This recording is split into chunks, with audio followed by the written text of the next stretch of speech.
There's a line to a quarry at the end of Thomas's branch. It goes for some distance along the road. Thomas was always very careful to whistle here in case anyone was coming.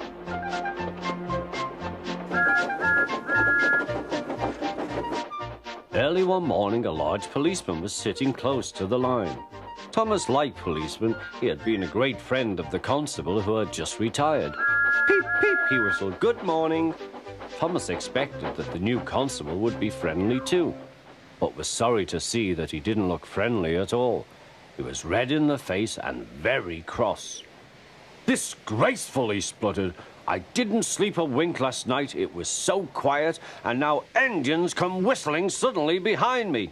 "I'm sorry, sir," said Thomas. "I only said good morning." The policeman pointed to Thomas. "Where's your cowcatcher?" he asked. "But I don't catch cows, sir." "Don't be funny," snapped the policeman.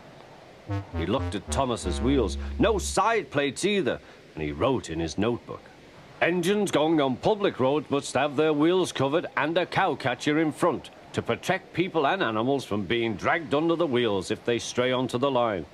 You haven't, so you are dangerous." "Rubbish," said Thomas's driver. "We've been along here hundreds of times and never had an accident."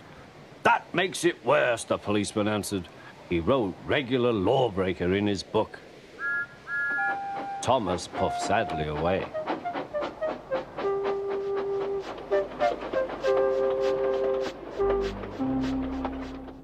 The fat controller was having breakfast. He was eating toast and marmalade.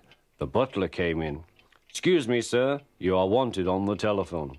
"Bother that telephone," said the fat controller.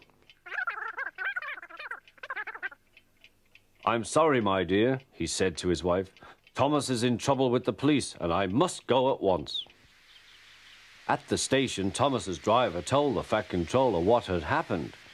Dangerous to the public, indeed. We'll see about that. The fat controller spoke to the policeman. But however much he argued with him, it was no good. "The law is the law," he said, "and we can't change it." The fat controller felt exhausted. "I'm sorry, driver," he said. "It's no use arguing with policemen. We will have to make those cowcatcher things for Thomas, I suppose." "Everyone will laugh, sir," said Thomas. "They'll say I look like a tram." The fat controller stirred.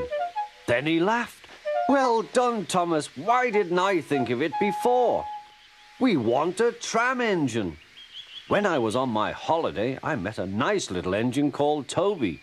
He takes trucks from the farms, but the lorries are taking over most of his work and he needs a change. He has cowcatchers and side plates. I'll write to his controller at once."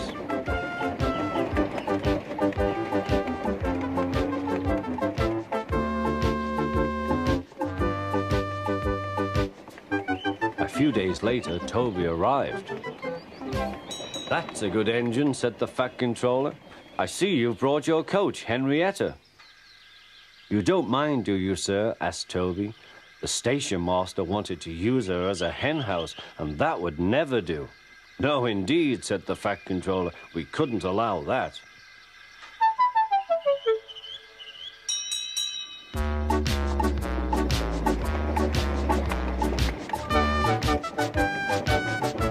Toby made the silly trucks behave even better than Thomas did.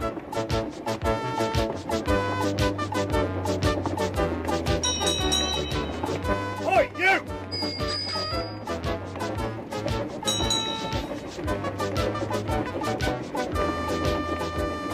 At first, Thomas was jealous, but he was so pleased when Toby rang his bell and frightened the policeman, they've been firm friends ever since.